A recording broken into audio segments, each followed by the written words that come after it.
phase of it. Well, perfect. I picked Spec T, which to your automotive tires because it showed up bigger. This could be just for dimensions. And so those could be like a 4-inch by 4-inch kind of label. But you have other ones for apparel and other things that literally could be what, as small as 1-inch by 1-inch or? Yeah. And then the goal is always to make it smaller. So in that way, it can integrate into the packaging seamlessly without having to people change packaging. Like when we started, doing this in 2009, the smallest tag we had was a 90 millimeter tag, right? Because those are built for 4-inch labels that would go on the side of a carton or even the side of a pallet. And it worked back then for the use cases. But as we moved into item level RFID, where we are tagging individual unique pieces of items, the tag had to get smaller so that it can be integrated better into the packaging. And it's year over year, the tags are getting smaller and smaller, right? Where we are tagging items much beyond apparel right now. And, people are coming up with unique ways to create different sizes and form factors to fit those product needs. So you led it beautifully into the next question. So you've been doing this since 2003. It's now 2024. We're literally 21 years into this thing. Talk to us about tag size, which you've already kind of mentioned, tag performance. Has it gotten better and faster and more reliable like most technologies, and tag cost? Not looking for quotes of tags, but give us a range of where both the performance and the costs have changed since 2003 to 2024. Absolutely, Mike. So the growth that we have seen, or the evolution that we have seen, has been primarily driven by the use case and the volume needs. So when we were looking at this in 2009, the whole market for RFID at that point was somewhere around 30 million tags. And that was a lot, even for us back then. But if you look at, some of the data that we have been looking at recently, last year we consumed more than 40 billion tags, right? So we started at, a really small niche volume on a path to potentially tagging trillions of items. So the technology has sort of, evolved to support that growing need. And like anything with technology, the need is always to make it cheaper, faster, or better. So, and I think we have, the industry has sort of stood up or, has evolved to meet those needs. If you look at purely from a performance standpoint, being an engineer, that's what I tend to focus on and get excited about. The performance of the tags have, almost increased 100x compared to where we were, right? And a lot of, smart people have done a lot of great work to make that happen. To give you a little bit of perspective, not just purely on the performance side, even on the quality side, when we were doing this in, the case and pallet days, in 2004, 2005, we were our expectations of a good performing solution was in the 80s, right? So when we got an 85% re-rate, we considered this a success. Yes, we were, striving for something higher, but, we were happy with where things were back then. But if you look at the technology today, we are, I wouldn't call it 100%, but we are getting close to it at scale. That's the most important thing. And, there is increased confidence both on the performance and the quality side of it. There are enough retailers that are looking at, use cases like point of sale that have a financial transaction associated with it, so they can come to rely on it. So from a pure performance standpoint, we have made, significant changes, significant improvements. And then the other thing that also helps us, it has gotten significantly cost effective as well. When we were looking at costs back then, we were really talking about, fractions of dollars. when we got started in RFID. So that's what we, looked at, and that made sense at that point when we were tagging cases and pallets. But when we move to item level, that's hard to support. So today, I still remember the day Myron stood in front of a whole lot of suppliers in 2008, I believe, when we were starting our journey at Walmart with tagging denim and men's basics. And he said, 5 years from now, we need a 5-cent tag to go beyond. By the way, that was Bruce Wilkinson. Okay. Yeah. That was Bruce. A little credit, throw a little shade Bruce's way. Bruce stood up and they all looked like he had 17 heads. Exactly. He's like, 5-cent tag. And they were like, a what? We're talking, I think they were 15 to 20 cents back then. I was like, exactly.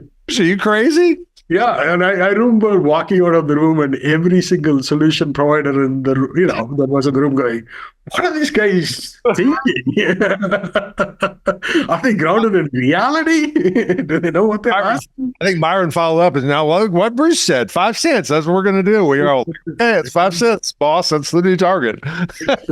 Exactly. And we are at a place where we are way past that, right? Yeah, so. Exactly. I think, and that's a thing that, we can expect to see as the technology evolves, as the manufacturing processes evolve, as we bring more technology innovation and scale to this. I think things are still going to keep moving in the right direction. So we can enable, more and more products than what we are tagging today. All right. If I hear this once a week, I probably hear it 15 times a week. Yeah, but Mike, RFID doesn't work with metal and water. All right, professor of RFID. We've gotten very creative about how we actually put RFID tags on products, right? So that really helps. But talk to us. So somebody came up and says, we cannot do this because it has all metal. We actually put RFID tags on data center equipment, right? There are tags specifically made that leverage that. So when you hear that, I'm sure you hear it more than I do, but it doesn't work with water and it doesn't work with metal. Walk us through kind of what the innovations have been, either from a packaging standpoint or RFID that actually works on metal or works very closely with liquids, et cetera. Just throw out some of the fallacies that are out there. I know one I heard the other day, and you and I laughed about it. Hey, it won't work on motor oil. Yeah, it actually works pretty good with motor oil. So walk us through what some of these perceptions that it doesn't work with this technology and what the real truth is. Yeah, and then there is probably more, more of a misunderstanding on that than anything else on that topic, right? I still remember, a supplier coming back to us where in one of the playbooks that have been put out, where the statement was made saying that if your product has metal, review that particular product with either the RFID lab team or your packaging company to make sure RFID doesn't interfere with it. And they read that, and their product, I believe, was televisions, or they were making some kind of an electronic device that had screws in them. And they were like, our products have screws in them, right? We put it in a cardboard box, but we're pretty sure it's not going to work on it, right? So sometimes people look at it in a way that they want to look at rather than, trying to get a fundamental understanding. But being serious here, yes, the thing with RFID is there are RFID tags that work across a broad range of materials. The simple answer to this is a tag, if it needs to be applied directly on metal, then a tag that's not designed for that particular application wouldn't work for it. Right. And that applies to anything else as well. You had a picture of the tags that we use in automotive tires. If you take that tag and put it on, an apparel item, you're not going to get the performance. And the same thing vice versa, where if you take a tag that's designed for apparel and put it on an automotive tire, it's not going to work well either. Sort of that same logic extends to metal, where you have to understand the product that you're working on and then create a solution that works in that environment. And what has changed is that adapting to that environment in this case, which is metal items like a metal trash can or a barbecue grill, the adaptation was not something that we were doing it at scale. As to your point, we've been tagging things in data centers for a lot of years. We have been tagging cars that have been going through the manufacturing process where the tag is directly applied on the body of the car before it goes into a paint shop. So we've been doing it, but for a mass application like retail, the challenge has been is how do we do it in a cost-effective and a scalable way that doesn't disrupt the whole, use case behind it. So what has changed in the last, I would say, 2 years is since there is no scale behind tagging metal items, right? Metal items are not really an exception. When you're doing apparel, a metal item is an exception. So when you look at the whole apparel department, if you had 100,000 items, 99.9% of it was not metal. You had that one Kiwi shoe polish that sort of stood out, right? So developing a solution or adapting a solution for that one SKU didn't make sense. But we are now going into categories where there is a need to tag, millions of those. So now the companies that have been making these specialized tags that were focused on these niche applications are now developing products that can be scaled, that can be more cost effective to support these mass application of metal products.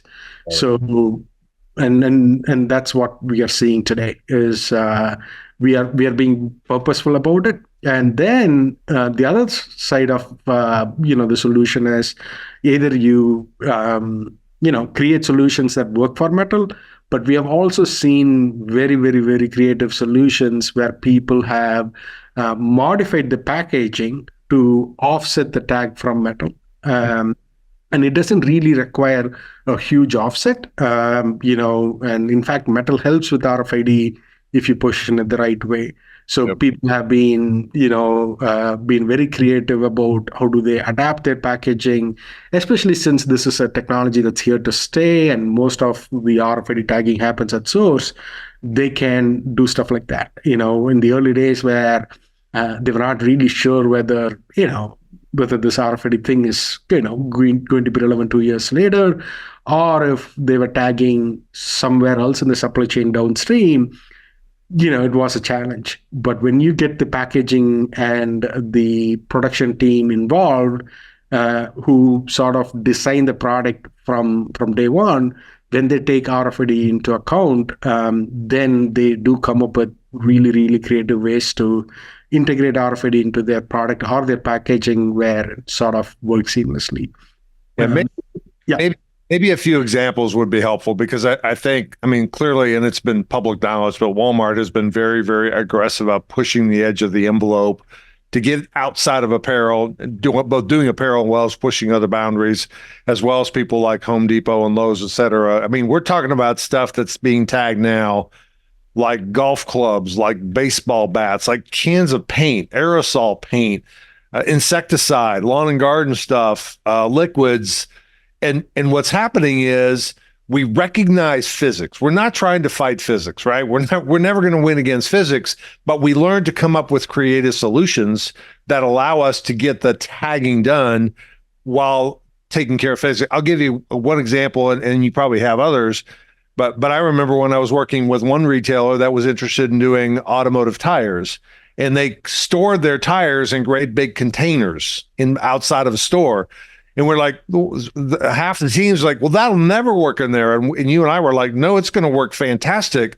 Because if you put the tires inside of a container and wand it, you'll probably wand all of those tags in about 13 seconds, if that, because it's going to bounce all over the place and get incredible reads.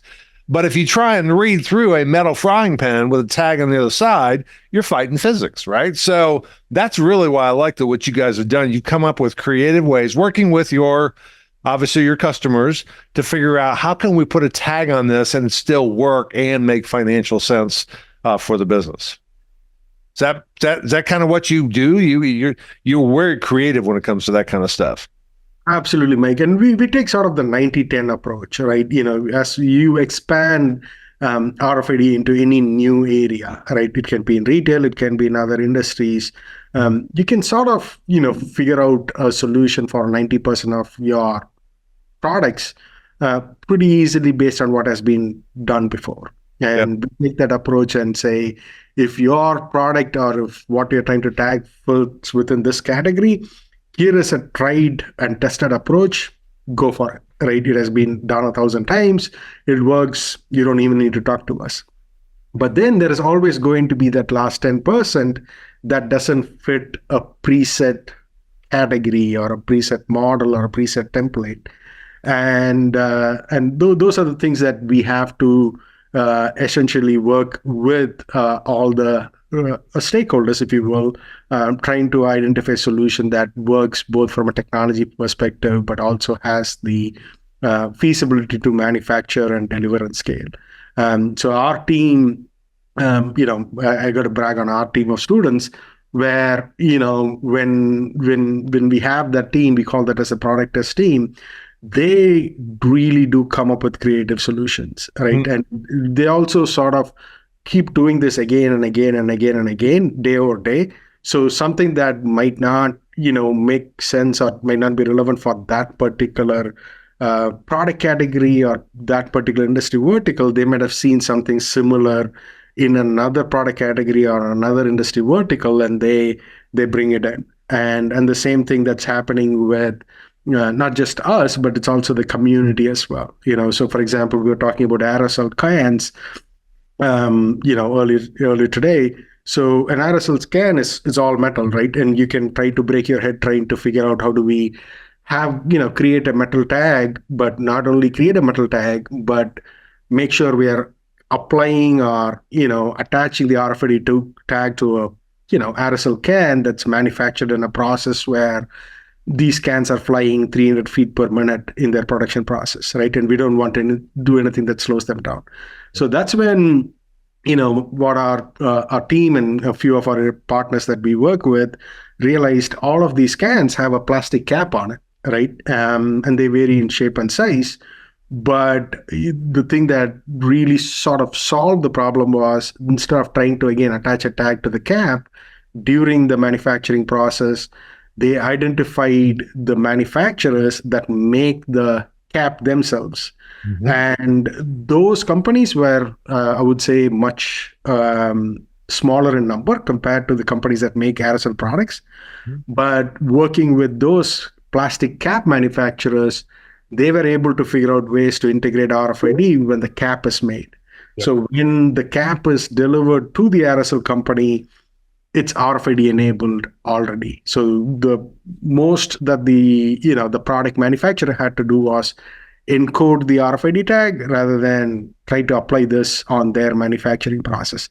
And again, it all makes sense when you look back at it, because when we talk about RFID at source, we're really talking about RFID at source. And it's not at the source of the product manufacturer, but at the source of the packaging company.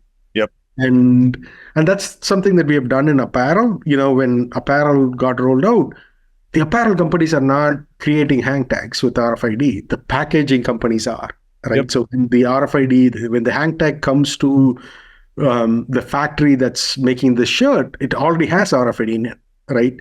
But we really sort of lost that when we went into other categories, and we were expecting the product companies, the companies making aerosol cans, the companies making televisions, the company that are making the paint cans, now, trying to make changes to packaging, and they're not a packaging company. So it's going back to the, basics of it and saying, hey, this has to be really done at the source.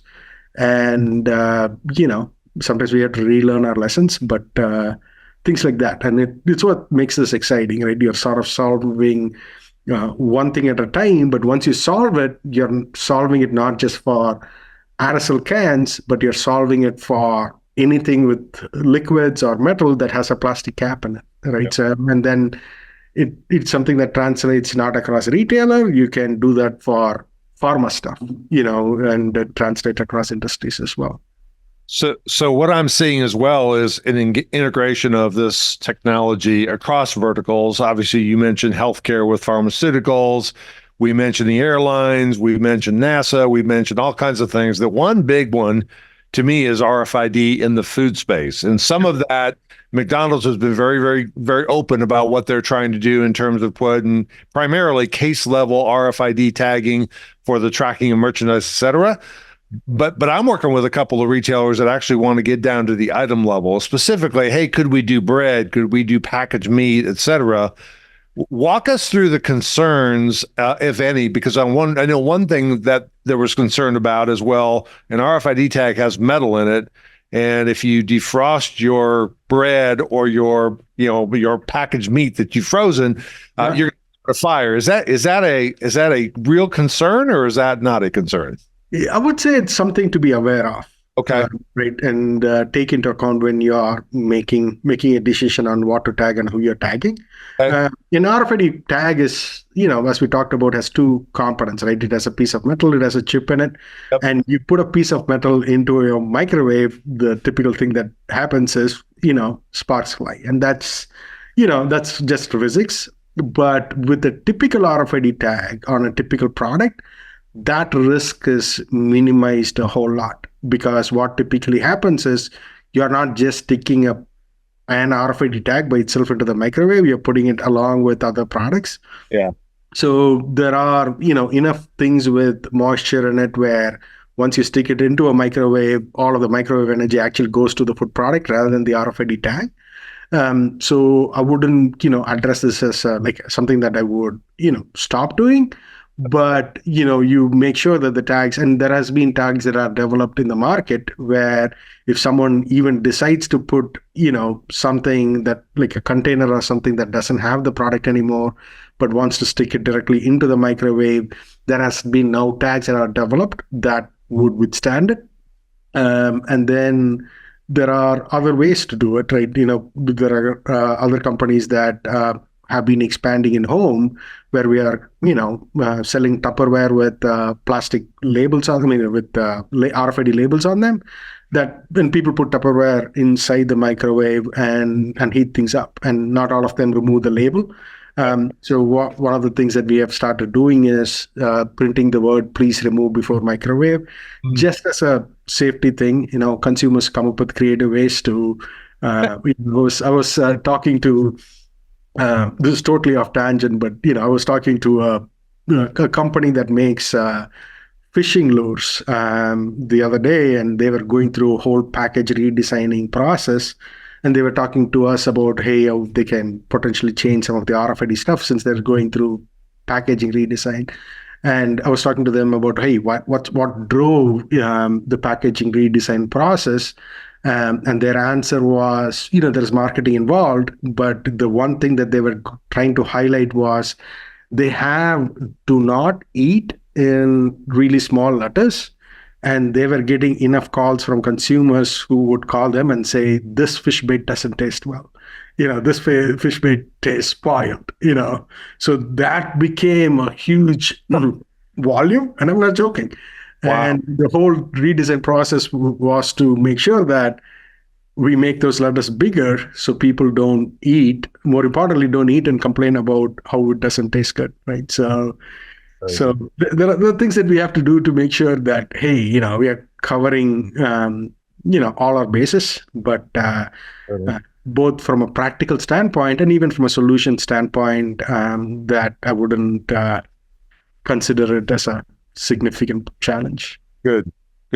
Because not to get into the original discussion, but when we expand the size of the RFID tag to say from a 96 to a 128, which is really not that big of a deal, that allows us to not only have that serialized GTIN, but have additional attributes about that. Unlike what date was this bread made, so that the retailer can mark it down 3 or 4 days later and for a reduced sale before they have to throw it away. You can actually put data in addition to the serialized GTIN into that. Absolutely. Let me ask a couple of last questions because we're running out of time. This has been a fascinating conversation. Number one, sustainability and recyclability. If I hear that once, I hear it 100 times. Yeah, but we're putting all this stuff into the environment and that's not right. And how do we do that? Talk to us about the sustainability and the recyclability of RFID tags on packaging. Got it. So whenever we talk about sustainability, we sort of discuss two things and they sort of get intermingled. So the first thing is the sustainability impact that RFID as a technology has on the whole organization. It's a topic that I personally believe is not getting the recognition it should. It's very, very understated. Because when you look at how RFID works and the value that is being delivered to organizations, the way that we do things efficiently contributes directly to the bottom line of a lot of the sustainability goals that we have as part of a lot of organizations.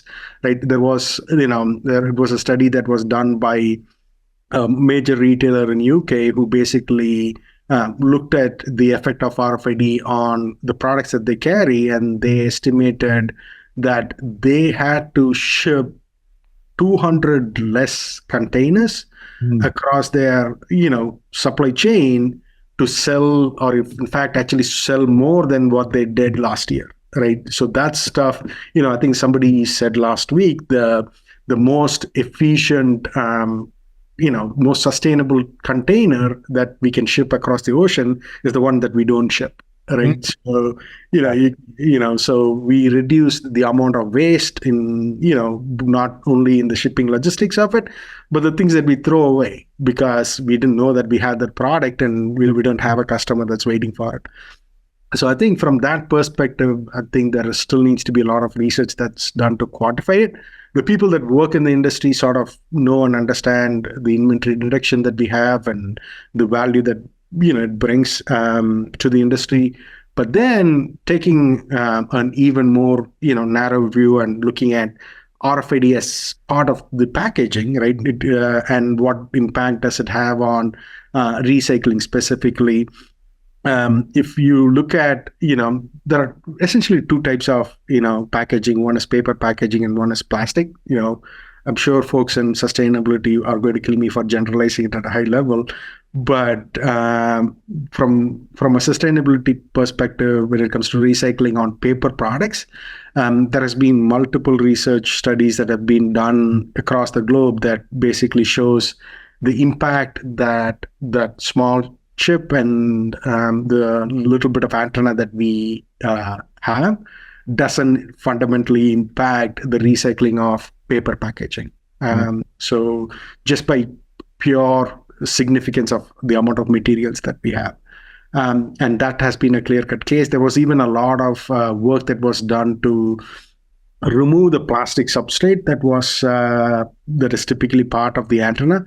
But some of the recent research that has come out shows that, yes, that's a nice thing to do, but fundamentally, even if there is a small bit of plastic on paper recycling, then we should be okay. The other flip side of it is, the plastic packaging. So when you look at plastic recycling, anything that's not plastic, affects plastic recycling. So if you take a plastic bottle like this and put a paper sticker on it, you're affecting the recyclability of the plastic packaging. And that's not really an RFID problem. You're putting, any sticker on it is a problem. And it was, something that was a concern initially because most of the RFID labels that we were creating in the industry back then had a paper face on it so that we can print stuff on it. But what we discovered was you can still accomplish the same thing without having a paper face. There are other places that you can print the same information in. So once you remove the paper part of the RFID tag and then use the same kind of plastic on the RFID tag that's on that's on the product, then you're sort of eliminating that concern. Perfect. All right. Last question for you, Senthil. This is always a fun one. Okay. What's your message to the industry, specifically the solution providers? I know you spend a lot of time with solution providers. What do they need to start, stop, continue doing in terms of continuing to leverage RFID for all of these various industries? What would you like to see them start doing and stop doing and continuing doing to continue to drive the application of this technology? Great question, Mike. Probably need another podcast just for that. But let me think of a couple of things. Answer it. So one thing I want to say is, the industry has sort of stepped up. I want to make sure that they're getting credit for what they have accomplished. Technology is day and night, compared to where we were 15 years ago. And there has been a lot of bright minds that have contributed to making this work, at a scale that, it's working at right now, and, and getting ready for the future as well. So at a broad level, I think we are moving in the right direction. But if I had to find a couple of things that they could really focus on, the one thing, and I'm going to steal from Matt Alexander, who runs the Walmart program today, is, if you look at the RFID industry today, the biggest consumer of RFID tags is apparel. But that's sort of, from our perspective, set and done, and we are moving aggressively beyond apparel in retail, and we are moving aggressively in other industries as well. And if you look at a lot of solution providers, they grew up with apparel, right? And we sort of have the same problem as well. Whenever we move beyond apparel, we sort of try to work with the apparel mindset. And, when we move to these other industries, yes, we could have our learnings from apparel, but sometimes you have to sort of forget a lot of those and, step back and rethink the whole thing to see what would really work for this industry. What is the thing that we have to solve to enable this industry in the most efficient way, rather than trying to shoehorn what has worked in apparel, right?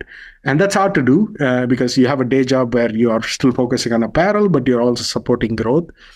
I think that mindset, it's there, but it's hard to balance. I think that's one thing. And I think the other thing that's also happening, but I would want to emphasize, is the collaboration, right? Where you have RFID companies who are experts in RFID, but then there are packaging companies who are experts in packaging, but not experts in RFID. And then you have product manufacturers who know, their products, how it's made. And when we move beyond, again, apparel into these new industries, a collaboration makes a lot of things easier. Sometimes you have to just put them on a call together, and, at the end of that, you solved it, rather than all those three entities trying to do it on their own. So it's really reaching out across the industry and solving it together. So, I think that we couldn't ask, we couldn't have enough of it. I've known you since 2003. Yeah. You first started in the lab. The amount of progress we've made as an industry, just think about it. We were not doing RFID at all to now we're 40 billion tags. We've got major retailers like Walmart and Nordstrom's and Dick's Sporting Goods and Target and Macy's and all these other folks who are actively counting on this technology to drive on-hand accuracy and on-shelf availability. Mm-hmm. We've reapplied it to the aviation, to pharmaceuticals, to food.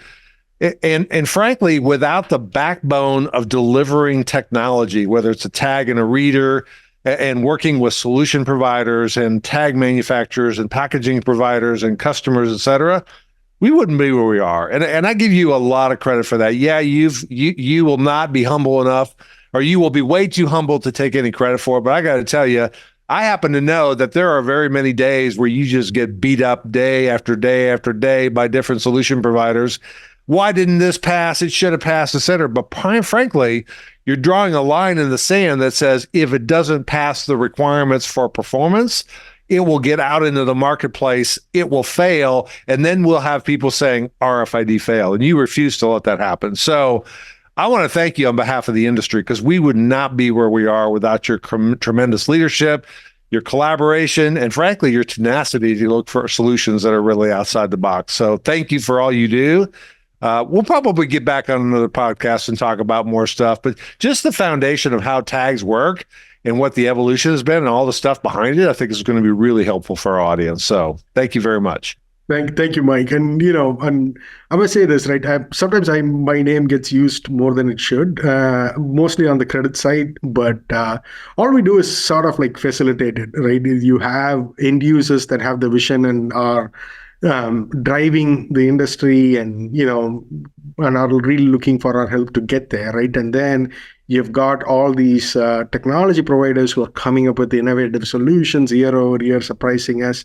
And then we have a huge team here in the lab who does all the real work. And yes, I do get my share of complaints, both from end users and technology providers. But I think that's very small compared to all the credit I get. So it's really, I would say, very fortunate to be part of this community. I wouldn't have it any other way.